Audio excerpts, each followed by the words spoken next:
Alhamdulillah, tulis Ketua Umum PSSI Erick Thohir. Melalui Wow, akun Erick Thohir. Instagram pribadinya, ex-presiden Inter Milan itu mengabarkan bahwa 3 nama baru, yakni Joy Pelupesi, Emil Audero Mulyadi, dan Dean James, sudah resmi berpindah federasi. Itu Resmi artinya sudah. ketiga nama ini memenuhi syarat untuk diturunkan di laga menghadapi Australia tanggal 20 Maret nanti. Sudah bisa bermain, guys. Namun dengan adanya 3 nama baru, kini Patrick Kluivert praktis mengantongi 30 nama pemain. Padahal yang bisa diturunkan dalam satu pertandingan hanya 11 orang. Lantas siapa saja yang berhak masuk ini yang starting line up untuk laga melawan negeri banyak Kamerun pilihan, nanti? guys, ya. Mimin pun punya gambaran susunan pemain yang bisa dipakai Kluivert.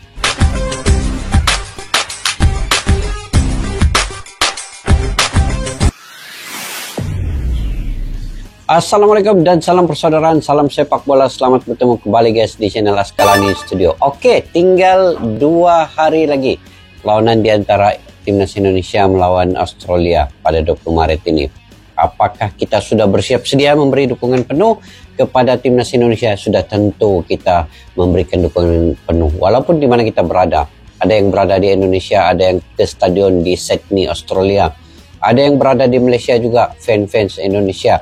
Semuanya mendukung penuh Timnas Indonesia untuk menang ke atas Australia. Oke, pelatih baru Timnas Indonesia ini, Patrick Kluivert, ya, sebenarnya telah menyiapkan strategi khusus untuk menghadapi Australia ini. Lanjutan kualifikasi Piala Dunia 2026 ini.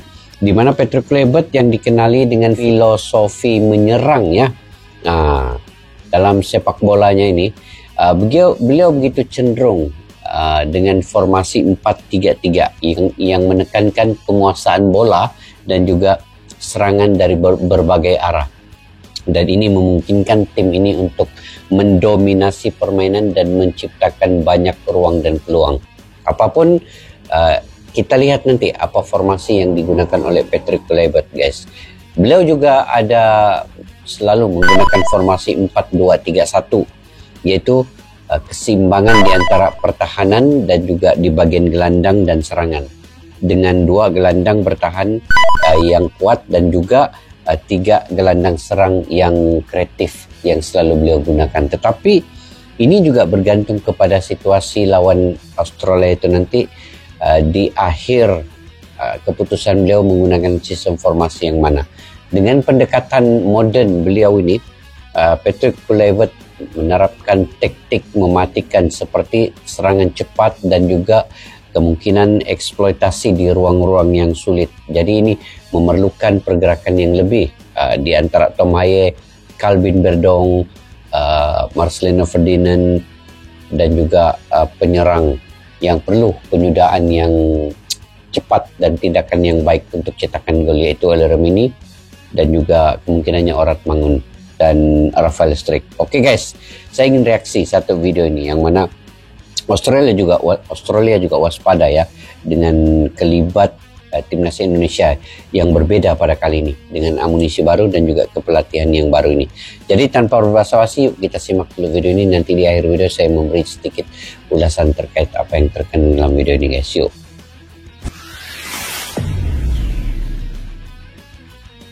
Meski sudah ada Emil Audero, Mimin masih memfavoritkan nama Martin Paes untuk diturunkan di laga melawan The Socceroos. Jika ditanya mengapa, secara menit bermain Paes jauh lebih unggul dari Emil.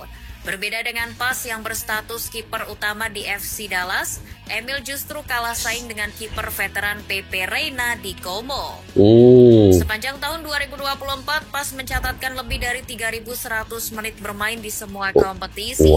Sedangkan Emil hanya mencatatkan 1.000 menit lebih sedikit. Selain itu, Paes sudah mengenal gaya bermain Timnas Indonesia. Paes memiliki hubungan dan chemistry yang sudah terbangun dengan para punggawa skuad Garuda. Selain itu, Paes sudah berpengalaman menghadapi Australia di Gelora Bung Karno. Saat itu penampilannya begitu luar biasa. Paes jatuh bangun demi mengamankan gawang Indonesia dari ancaman The Socceroos. Menurut catatan Fotmob, Paes kala itu menorehkan 5 penyelamatan krusial untuk memaksakan laga berakhir imbang 0-0. Menjadikannya sebagai kiper utama di laga tandang melawan Australia nanti bisa jadi bentuk apresiasi tertinggi kepada bintang iklan Extra Joss ini, sembari memberikan waktu kepada Emil untuk beradaptasi dengan para punggawa timnas Indonesia yang lain. Mimin memprediksi bahwa Patrick Kluivert tidak akan langsung mengganti skema timnas Indonesia menjadi 4 back. Coach Patrick kemungkinan akan tetap menggunakan skema 5-3-2 yang bisa bertransformasi menjadi 3-5-2. Ini dilakukan demi menciptakan transisi yang halus di kemudian hari. Mengapa saya yakin itu? Karena hal ini bisa dilihat dari materi pemain yang dibawa. Kluivert tetap membawa banyak pemain belakang, sama seperti apa yang dilakukan oleh pelatih sebelumnya, Sinteyong. Keputusan ini seperti ingin menunjukkan bahwa Coach Patrick akan tetap berfokus pada pertahanan. Nah, untuk mengisi skema 3 back tengah, ada komposisi yang bisa dipertimbangkan oleh Coach Patrick. Back tengah sisi kanan akan diisi oleh Miss Hilgers, sedangkan back tengah bagian kiri bisa diisi oleh Calvin Verdong. Jaitses jelas akan mengisi pos tengah sebagai leader dari 2 pemain tersebut. Ini adalah komposisi paling pas, sebab setiap pemain mewakili karakter bertahannya masing-masing.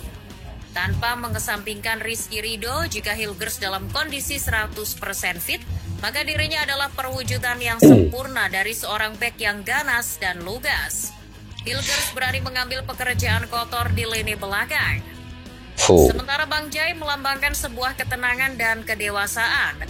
Selain berperan sebagai kapten tim, bek Venezia itu yang akan mengontrol tempo permainan dari belakang. Dirinya juga akan meladeni duel-duel bola atas yang pasti akan dimainkan oleh Australia. Oke guys, sebentar. Bayangkan di lini pertahanan saja ada banyak pilihan untuk Patrick Kluivert.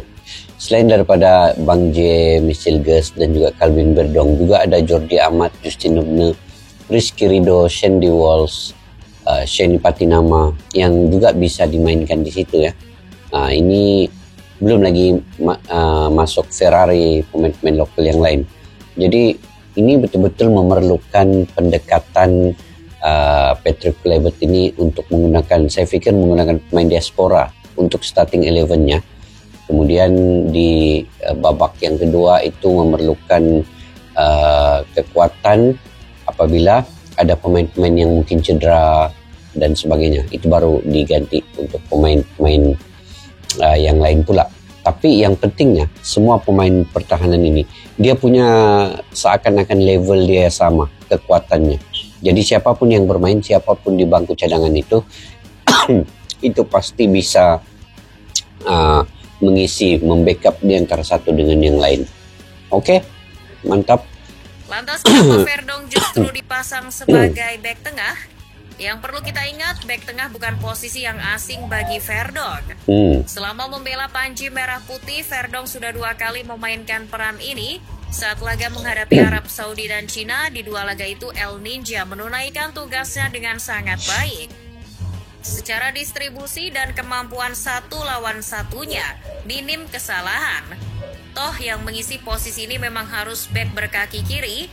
Jika dibandingkan dengan Justin Hubner, Verdong lebih layak karena bijak dalam mengambil setiap keputusan. Untuk back sayap di kanan bisa diisi oleh Kevin Dix lagi. Sedangkan di kiri, Patrick Kluivert bisa kasih kesempatan pada pemain baru, Dean James. Melawan Australia yang mengandalkan kemampuan fisik dan serangan-serangan kejutan melalui sayap, Indonesia membutuhkan bek sayap yang punya kemampuan transisi yang sangat baik. 2 pemain ini dinilai cocok untuk mengemban peran yang melelahkan itu. Untuk Kevin, tak usah diragukan lagi lah ya.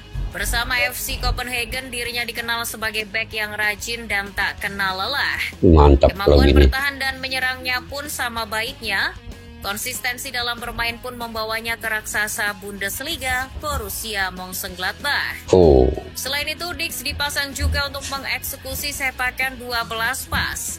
Ya, jaga-jaga saja, siapa tahu Indonesia dapat hadiah voucher penalti dari Aussie. Bicara soal kualitas, Dean James tak kalah dengan pemain keturunan Maluku itu. Gaya bermain James 11-12 lah ya sama Verdong. Gesit dan rapi dalam melakukan transisi dari bertahan ke menyerang. Di klubnya yakni Go Ahead Eagles, James juga menjadi pemain andalan di sektor kiri. Musim ini saja ia telah mencatatkan 26 penampilan dengan torehan 2 gol dan 3 assist. 2 gol 3 assist. Cukup produktif bukan untuk ukuran back? Di sektor gelandang biasanya Ivar Jenner yang akan jadi partner Tom Haye. Namun karena ada nama baru yakni Joy Pelupesi, maka sayang jika tak diberi kesempatan langsung. Secara permainan, Joy mengingatkan kita pada Casemiro zaman masih di Real Madrid. Tanpa kompromi tapi selalu menyasar bola, bukan kaki. Mungkin usianya tak muda lagi, tapi militansi dan keberanian Joy dalam mengambil resiko patut disamakan dengan pemain yang kini berseragam Manchester United itu. Joy akan mengambil posisi lebih bertahan alias sebagai nomor 6 jika dimainkan dengan Tom Haye. Jika ada Joy, maka El Prof bisa sedikit lebih ke depan untuk jadi penyalur bola ke lini serang skuad Garuda.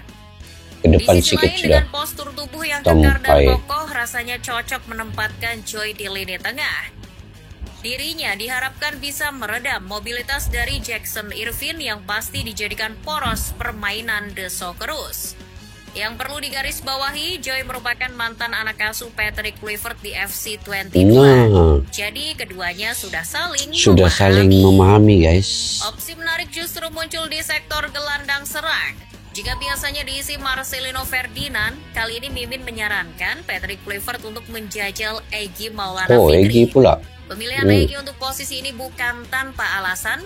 Mantu dari Umi Pipik ini sedang dalam puncak performa dengan 11 gol bersama klubnya Dewa United. Sayangnya pemain yang dijuluki Egy Kalong 9 itu sedang mengalami cedera. Menurut laporan CNN Indonesia, Erick Thohir telah mengkonfirmasi kalau sang pemain tidak akan diberangkatkan ke Australia. Tanpa Egy, pilihan paling masuk akal ya sudah pasti Marcelino lagi. Di pertandingan melawan Arab Saudi kemarin, pemain Oxford United ini sangat baik dalam memerankan posisi ini. Namun dengan satu syarat, Marcelino harus diberikan kebebasan bergerak. Itu akan membantunya untuk mengeksploitasi ruang di area pertahanan lawan. Jika Patrick Kluivert sadar akan hal ini, maka pergerakan Marcelino bisa saja merepotkan lini bertahan Australia. Jika Lino yang mengisi posisi gelandang serang, maka yang akan menjadi partner oleh Romani di lini depan adalah si anak baru Septian Bagaskara. Meski minim menit bermain di Dewa United, Septian cukup efektif di lini depan. Dari 774 menit bermain, Septian sudah mencetak 7 gol. Itu artinya ia mencetak 1 gol setiap 110 menit. Menurut pelatih Dewa, Jan Olderikering, keunggulan Septian adalah kemampuan duel dan stamina yang baik. Rencananya adalah, baik Septian dan Ole diberikan peran yang saling melengkapi. Jika Septian sebagai target man atau tembok, maka Ole akan lebih fleksibel. Dirinya bisa melebar ke area sayap. Jika Ole bermain melebar, maka Marcelino bisa masuk ke dalam dan menjadi false nine. Pola ini jelas akan membuat Australia pecah konsentrasi. Mantap. Oke guys, itu sedikit analisa ya terkait dengan pemain starting 11 yang dipaparkan di dalam video ini. Cuman saya lebih kepada pemain-pemain diaspora ini dimainkan di first 11 di starting ini secara keseluruhannya. Kalau bisa mainkan ke semua pemain diaspora, biar pemain-pemain lokal ini dia bermain di babak yang kedua, ataupun jika ada penggantian kecederaan yang lain barulah dibagi pilihan untuk pemain-pemain lokal yang lain. Tapi itu tergantung juga dengan Patrick Kluivert ya. Cuman sekarang ini lawan kita ialah Australia. Australia ini dia punya pengalaman bermain di Piala Dunia beberapa kali ya. Dan kita tidak boleh meremehkan dia, terlalu merendah-rendahkan. Dan kita tahu materi kita, pemain sekarang ini berkelas tinggi, punya nilai pasar yang tinggi. Tetapi Australia juga kita harus berhati-hati dengan strategi mereka sekarang ini, walaupun banyak pemain yang cedera. Cuma kalau bisa kita ambil peluang di atas setiap kecederaan pemainnya, lebih kurang ada 7 orang ya pemain Australia, pemain utama, pemain inti dia yang cedera itu. Dan kalau saya lebih sesuai tadi di bagian lini depan itu, mainkan Oli Romi dan juga Rafael strike. Kalau Orat Mangun dia kena kartu kan. Jadi biar Oli Romi ini Rafael strike di depan. Kemudian di bagian lini gelandang mainkan siapa? Tom Haye, Joel Pelopesi. Di situ ada Calvin Bedrong dan juga Kevin Dix tuh. Mungkin Marcelino bisa dimainkan di babak yang kedua.